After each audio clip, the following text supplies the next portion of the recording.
Here's a good pointer. So sometimes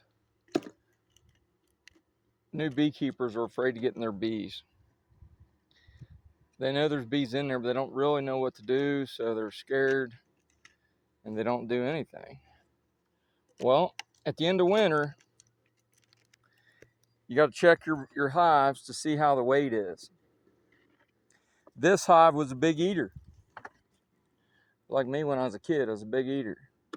Oops, that was a crunch of a bee. And I got in here, there's no food on this top box. Look, there's a whole thing of funny honey. That's funny honey. Funny honey is honey that I made out of sugar water last year. So I'm able to get in there. I don't want to start feeding these bees every week. I don't want to do that. See that? How it sticks out? That stuff will kill a lot of bees if you don't watch it. You just squish it or take it off and recycle it.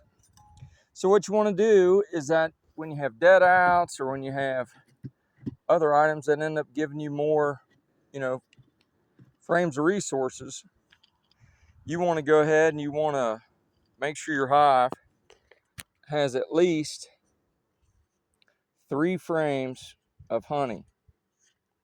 And so this one, I got a full one here now, full one here.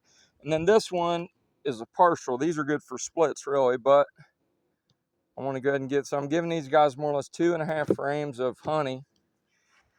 So this is a kind of hive, it did not have a huge population, but they were getting closer to empty and closer to empty and closer to empty. So you got to check on them.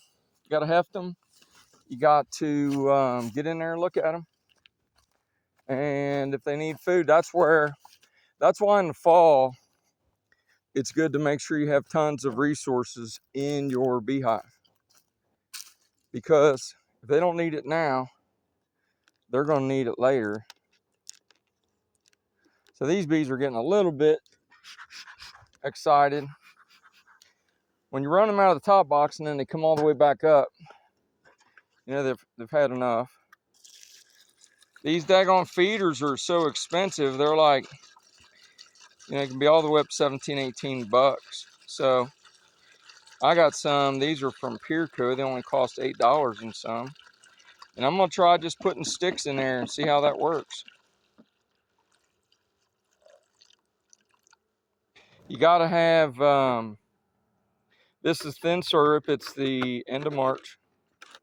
You got to make sure you have at least 1 stick for them to be able to climb down in here so they don't all drown. You don't want your bees to drown. Sometimes bees die easy. And then up here on top, I'll give them just a little bit of pollen sup. I hope my tips and tricks help you. Be blessed.